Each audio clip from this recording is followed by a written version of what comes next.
Hello साथियों, मैं BL लूणा मेरे यूट्यूब चैनल स्टडी टाइम में आपका हार्दिक स्वागत करता हूं। हम कहानियां पढ़ रहे हैं जो हमारे फर्स्ट ग्रेड के सिलेबस में दे रखी है। पिछली जो क्लास थी उसके अंदर हमने कफन कहानी के बारे में देखा जो मुंशी प्रेमचंद की थी। आज इस क्लास के अंदर हम जो पुरस्कार कहानी है हमारी जयशंकर प्रसाद की उसके बारे में देखेंगे। इस कहानी का जो मूल सारांश और दूसरी बात जो महत्वपूर्ण जो क्वेश्चन आंसर होते वो हम इस क्लास के अंदर करेंगे। इस कहानी को हम शुरू करें उससे पहले जो हमारे जयशंकर प्रसाद है उस जो लेखक है उस लेखक का परिचय है, सामान्य जो जानकारी है वो भी हमारे को होनी जरूरी है। तो पहले कहानी से पहले हम लेखक परिचय देखेंगे। तो अगर आप मेरे चैनल पर पहली बार विजिट कर रहे हो तो चैनल को सब्सक्राइब कर ले, बेल आइकन को ऑल पे प्रेस कर ले ताकि जब भी मैं कोई नया वीडियो अपलोड करूं तो उसका नोटिफिकेशन आपको तुरंत मिल सके। प्रत्येक दिन वीडियो शाम को 5:15 बजे अपलोड हो जाती है। आप कंटिन्यू चैनल पे विजिट करते रहे, अच्छा कंटेंट मिलेगा। यहाँ पर हम संपूर्ण फर्स्ट ग्रेड का कोर्स करेंगे जो हमारी हिंदी से संबंधित है। तो ये फर्स्ट ग्रेड के लिए तो महत्वपूर्ण है ही है, दूसरे आपके हिंदी के जितने भी जो एग्जाम में जिसपे ये टॉपिक लगते हैं उन सभी के लिए महत्वपूर्ण है। जो पीछे जितनी भी वीडियो थी हिंदी साहित्य का इतिहास, काव्य शास्त्र, गद्य विधाएं और जो ये कहानियां हमने निबंध जो किए हैं, लगभग काफी कोर्स है वो हमारा हो गया है। तो उसकी सारी वीडियो है, एक प्लेलिस्ट बनी हुई है फर्स्ट ग्रेड के नाम से, वहां पर है, आप कंटिन्यू जाकर उसको वॉच कर सकते हो। बिना समय गमाए हम शुरुआत करते हैं पुरस्कार कहानी की। तो हमारी पुरस्कार है वो एक कहानी जो जयशंकर प्रसाद की है, लेखक इसके जयशंकर प्रसाद है। अब जयशंकर प्रसाद के जन्म की बात करें तो 1889 ईस्वी में सुंगनी साहू परिवार काशी में हुआ था। जब मैंने हिंदी साहित्य का इतिहास पढ़ाया उस टाइम हमारे जयशंकर प्रसाद है वो एक छायावादी कवि है, छायावादी कवि है, छायावाद के आधार स्तंभ है। तो मैंने उस टाइम इसके बारे में अच्छे से आपको बताया, फिर भी एक बार यहाँ पर देख लेते हैं। मृत्यु 1937 ईस्वी, तो 1889 ईस्वी और 1937 ये इनका समय रहा है जयशंकर प्रसाद का। गुरु की बात करें तो मोहिनी लाल इनके गुरु का नाम था और उपनाम इनका कलाधर नाम था, यानी जयशंकर प्रसाद है उसको कलाधर भी कहा जाता था। इनकी जो प्रमुख रचनाएं हैं छायावादी रचनाएं, झरना 1918 ईस्वी, आंसू 1925 ईस्वी, लहर 1933 ईस्वी, कामायनी 1935 ईस्वी, ये प्रसाद की अंतिम रचना मानी जाती है। और इसके लिए मैंने आपको जब छायावादी जो काव्य पढ़ाया था उस टाइम मैंने आपको इसका एक सूत्र बताया था, झरना गिरा तो आंसू बहे, लहरें चली तो कामायनी रची। इस प्रकार आपको इसका क्रम याद हो जाएगा। 18,782 इसके कोड भी बताए थे। तो देखिए, झरना गिरा तो आंसू बहे, लहरें चली तो कामायनी रची। तो इसमें झरना नाम आ गया, पहले झरना है, उसके बाद में हमारे आंसू है, उसके बाद में लहरें का मतलब लहर हो जाएगा, फिर कामायनी है। तो कामायनी प्रसाद की अंतिम रचना है। अब 18,782 का मतलब हो गया पहले 1918 में है, 18 में जब 7 ऐड करेंगे तो 1925 हो जाएगा। 1918 के बाद में 7 ऐड करेंगे 1925 हो गया। उसके अंदर हम फिर 8 ऐड करेंगे तो 25 के अंदर जब 8 ऐड करते हैं तो 1933 होता है। तो 33 के अंदर हमारा ये लहर हो जाएगा और फिर उसके अंदर 2 ऐड करेंगे तो 1935 में कामायनी हो जाएगा। तो 18,782 ये सूत्र और ये कोड आप याद रखना। इसकी जो जयशंकर प्रसाद की छायावादी रचना है वो आपको अच्छे से याद हो जाएगी और वहां पर मैंने इसको अच्छे से समझाया जहां पर मैंने हिंदी साहित्य का इतिहास पढ़ाया है। अब बात करते हैं अन्य रचनाओं की, उससे पहले थोड़ा इसको इरेज कर लेते हैं।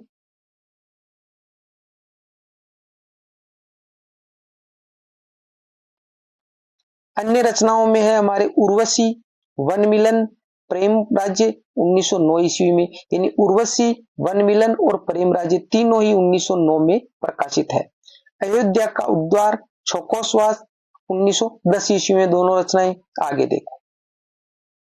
कानन कुसुम 1913 ईस्वी में, प्रेम पथिक, महाराणा का महत्व 1914 ईस्वी में, यानी प्रेम पथिक और महाराणा का महत्व दोनों ही 1914 ईस्वी में है। चित्राधार 1918 ईस्वी में। ये सारी रचनाएं महत्वपूर्ण है, एग्जाम में अक्सर पूछते, जो रचनाओं से संबंधित जो क्वेश्चन पूछते वो अक्सर गलत हो जाते, तो आप इसको अच्छे से याद करिए। प्रसाद के रचित नाटक, यानी प्रसाद ने नाटकों की भी रचना की है।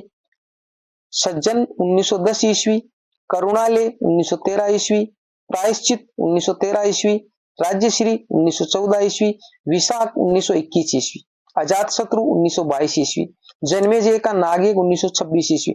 इनको मैंने अलग अलग इसीलिए लिखा है, जैसे छायावादी रचनाएं अलग हो गई, नाटक अलग हो गए, अन्य रचनाएं, तो इनमें से आपको पूछा जाएगा निम्न में से प्रसाद का नाटक नहीं है, तो जैसे 3 नाम इनमें से दे दिया, एक जैसे कामायनी लिख दिया, ठीक है। तो इसी प्रकार ये जो छांटना होता है आपको, तो अलग अलग आप इसको अच्छे से याद करिए।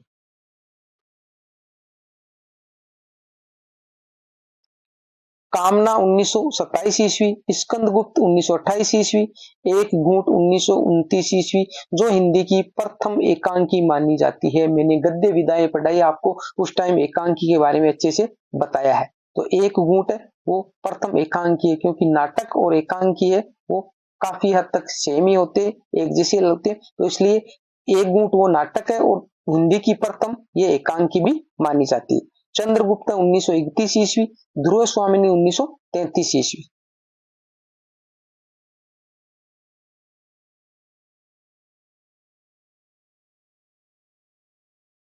कहानी संग्रह, ये कहानी है, ठीक है, यहाँ पर कहानी लिखा है, कहानी संग्रह है। छाया, ये कहानियों का संग्रह है, 1912 ईस्वी।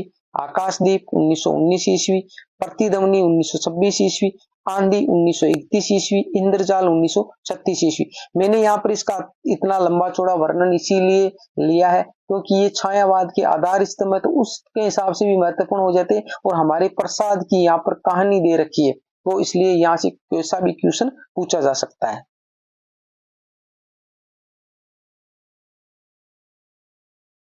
प्रसाद के प्रमुख उपन्यास, कंकाल 1929 ईस्वी, तितली 1934 ईस्वी, इरावती 1936 ईस्वी, जो अपूर्ण उपन्यास है, यानी का मतलब जो 3 इनके उपन्यास है, कंकाल, तितली और इरावती।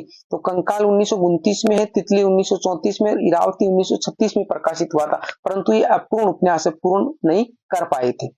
आगे देखिए, अब हमारी पुरस्कार कहानी का जो सार तत्व है, यानी मोटा मोटी हमारे को पुरस्कार कहानी है वो समझ में आ जाए कि पुरस्कार कहानी है क्या, तो इसका सार तत्व यहाँ पर है।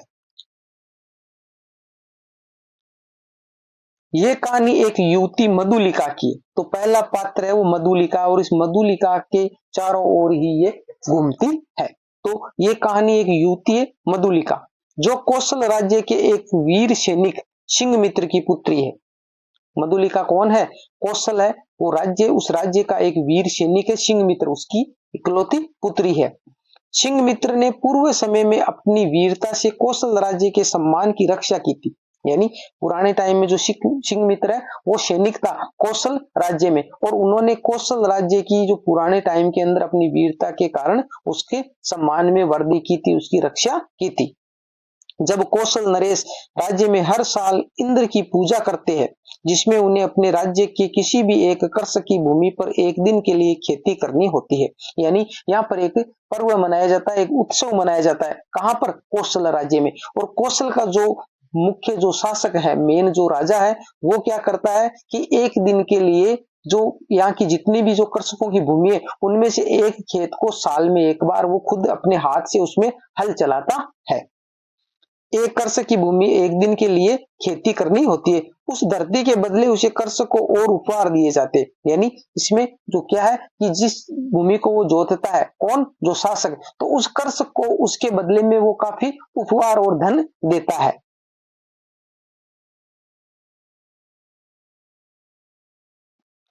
उपहार दिए जाते। इस बार ये भूमि युवती मधुलिका की थी, यानी इस बार जो इस वर्ष का जो उत्सव था, मेन जो ये कहानी है इसके चारों ओर घूम रही है, तो ये मधुलिका उस मधुलिका की भूमि है, क्योंकि जो वीर सिंह मित्र है वो सैनिक थे, तो उनकी मृत्यु हो चुकी है। अब जो ये इकलौती पुत्री है मधुलिका, वीर सिंह मित्र है उसकी इकलौती पुत्री है, तो ये जो सारा खेत है वो अब मधुलिका का है।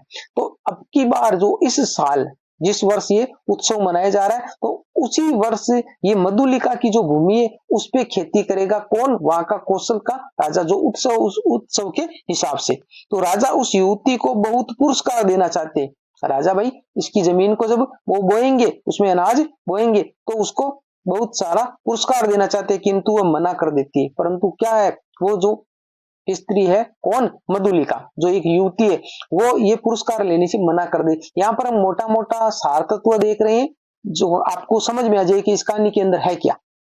जहां उस उपलक्ष्य पर मगध का राजकुमार अरुण भी आया हुआ, तो एक मधुलिका हो गई और एक अरुण हो गया। अरुण कहाँ है, अरुण है वो मगध का राजकुमार है, मगध जो राज्य है उसका राजकुमार है, जो भी उस उत्सव को देखने के लिए वहां पर आया हुआ है। जो मधुलिका से प्रभावित होता है और वो मधुलिका को देखकर उससे आकर्षित होता है, वह उसे कहता है कि वह उससे प्यार करता है, यानी वो मधुलिका से कहता है कि मैं आपसे प्यार करता हूं और उससे शादी करना चाहता है। अरुण क्या है कि उसे शादी करना चाहता है। तो कहने का मतलब कहानी क्या है कि एक मधुलिका जो सिंह मित्र की एक पुत्री है, जिसका खेत है, जो शासक जो कौशल का जो राजा है वो उसको बोता है, उसमें बीज बोता है, क्योंकि एक उत्सव इस प्रकार की परंपरा बनी हुई है कौशल राज्य में। और उस उत्सव को देखने के लिए वहां पर राजकुमार है मगध का जो अरुण नाम का है, वो भी वहां पर आया हुआ है। और जो हमारी मधुलिका है वो उस खेत के बदले जो पुरस्कार दिया जाता है उस पुरस्कार के लिए मना कर देती है, ठीक है। किंतु मधुलिका उसके प्रस्ताव को ठुकरा देती है और मधुलिका भी उसके प्यार के जो प्रस्ताव है उसका, जो अरुण है उसका, तो उसको ठुकरा देती है। फिर आगे कहानी बढ़ती है। यूं ही 3 वर्ष बीत जाते हैं, यानी ये जो प्रस्ताव है जिसे वो उत्सव हो चुका है और उत्सव के अंदर जो देखने के लिए यहाँ पर वो राजकुमार भी आया हुआ था अरुण नाम का, तो उस राजकुमार ने उसको प्यार का जो प्रस्ताव दिया तो उस प्रस्ताव को मधुलिका ठुकरा देती है। ऐसे करते करते 3 वर्ष बीत जाते हैं। इस बात को मधुलिका को राजकुमार अरुण की याद आती है। अब मधुलिका उसको उस राजकुमार है उसकी याद आती है। एक रात संयोग से राजकुमार स्वयं उसके घर शरण लेने आ जाते हैं। यानी एक रात क्या होता है कि संयोग से वो राजकुमार है खुद है उसके घर आ जाता है। किसके घर, मधुलिका के। उसे अपने राज्य से निष्कासित कर दिया गया है। यानी एक दिन क्या होता है कि संयोग से है वो राजकुमार है उसके घर शरण लेने के लिए आ जाता है। किसके घर, मधुलिका के घर। और क्यों आता है, क्योंकि उसको उस राज्य से निष्कासित कर दिया जाता है। अरुण मधुलिका को कहता है कि वह कौशल नरेश से पुरस्कार में किले के पास वाली भूमि मांग ले, जिससे अरुण किले पर आसानी से हमला कर सके। यानी मधुलिका के पास में आकर अरुण क्या कहता है उस कि वो कौशल जो आपका राज्य है उसके पास में दक्षिणी जो जगह है वो मांग ले, किले के पास में एक उबड़ खाबड़ जमीन है जो जंगल की तरह, वो जमीन मांग ले। क्योंकि पुरस्कार के रूप में उसको जो जमीन थी उस जमीन के पुरस्कार के लिए उन्होंने मना कर दिया था, तो वो पुरस्कार उसका बकाया है, तो उस पुरस्कार के रूप में तू वो भूमि मांग ले। अरुण किले पर आसानी से हमला कर, जिससे मैं आसानी से हमला करके उसको काबू में कर लूंगा, यानी उस पर कब्जा कर लूंगा, तो फिर आपको मैं वहां पर रानी बना के रखूंगा। मधुलिका प्रेम भावना में पड़ जाती है और मधुलिका भी उससे प्यार करने लगती है, तो उसकी बात मानने के लिए राजी हो जाती है। वह वैसे ही करती है और अरुण की बात मान लेती है, यानी जैसा अरुण ने कहा वैसी बात वो मान लेती है।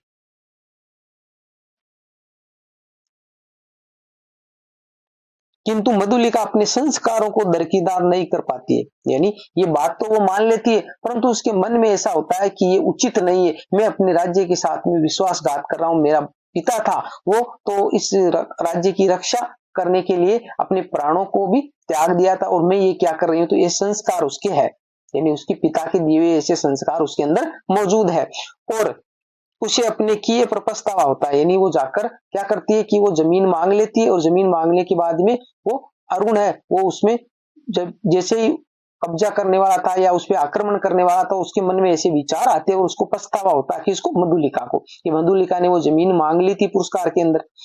कहा उसके पिता ने राज्य की रक्षा के लिए अपने प्राण दे दिए और वह अपने सुख के लिए राज्य के साथ घात कर रही है। यानी उसके मन में ऐसा आता है कि एक मेरा पिता था जिसने तो अपने प्राणों को उत्सर्ग कर दिया था, और मैं आज इसके साथ में विश्वासघात कर रही हूँ। उसकी आत्मा उस राजा को सारी बातें बताने के लिए विवश कर देती है, यानी उसकी आत्मा अंदर से उसके ये विचार आते कि ऐसा नहीं करनी चाहिए, तो उसके मन में आता है कि मैं जाकर राजा को वो जो आक्रमण करेगा उससे पहले ये बातें सारी बता देती हूँ कि अरुण कौशल पर आक्रमण करने का षड्यंत्र रच रहा है। ये बात जाकर मैं राजा को बता देती हूँ। राजा के आदेश से अरुण को पकड़ लेते, और जब राजा ने उसको भाई ये बात मालूम पड़ गई तो राजा ने अपने सैनिकों को भेजकर उस अरुण को वो पकड़ लेते, उसे मृत्यु दंड दिया जाता है। राजा मधुलिका को मनचाहे पुरस्कार के लिए, यानी अरुण को तो क्या है कि जनता से जब वो पूछता है कि भाई इसके साथ में अब जो पकड़ लिया है और इसको बंदी बना लिया गया अरुण को, तो इसके साथ क्या किया जाए, तो प्रजा क्या कहती है कि इसको मृत्यु दंड दिया जाए। और अब बोलते हैं कि जो मधुलिका ने अच्छा काम किया कि हमारे राज्य की रक्षा करने के लिए इन्होंने जो बताया है, इसलिए ही तो हमें पता चला था, तो अब हम मधुलिका को पुरस्कार देना चाहते हैं। आगे देखिए, लिए कहते हैं तब मधुलिका स्वयं के लिए भी मृत्यु दंड मांगकर अरुण के साथ खड़ी हो जाती है।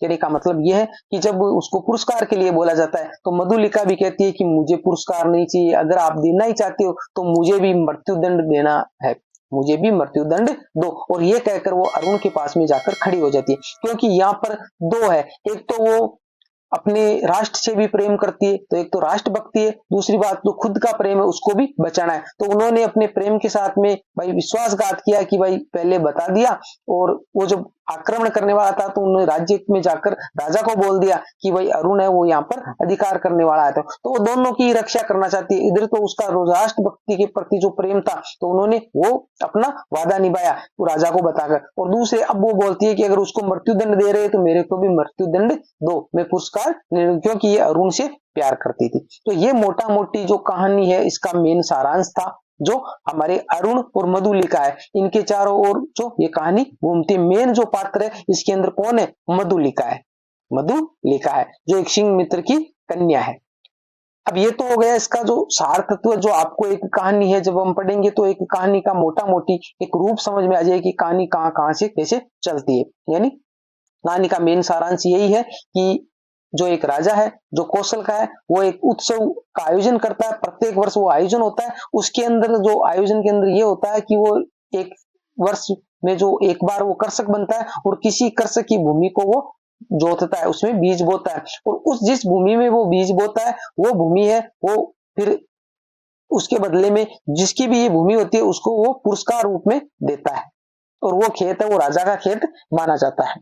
अब क्या होता है कि उसमें जो खेती है वो तो उसी को करनी, कृषक को ही करनी होती है, ठीक है। तो ये अब की बार है वो खेत है वो किसका था, मधुलिका का था, और उस मधुलिका को खेत को बोने के लिए वो उसको पुरस्कार देना चाहता है, पर मधुलिका ने पुरस्कार के लिए मना कर देती है। और वहां पर देखने के लिए जो मगध का जो राजकुमार है, कौन, अरुण, वो भी आया हुआ है, और उस अरुण है वो इस पे मोहित हो जाता है मधुलिका पे और उससे प्यार करने लगता है। जब इसको प्यार का प्रस्ताव देता है तो मधुलिका उसके प्यार को ठुकरा देती है, परंतु बाद में मधुलिका को याद आती है और 3 साल बाद में वो अरुण है उससे वापिस मिलता है, उसके घर आता है और बोलता है कि मैं निष्कासित कर दिया गया हूं मेरे राज्य से, और तू है ना ऐसा कर कि कौशल के जो आपके किले के पास वाले जो दक्षिण की जो भूमि है उसको पुरस्कार में मांग ले, वहां से मैं अधिकार करके उसको कब्जे में कर लूंगा, और फिर उस जो शासक है उस शासक को हटाकर कौशल पर हमारा राज्य होगा, तो मैं तेरे को रानी बना के रखूंगा।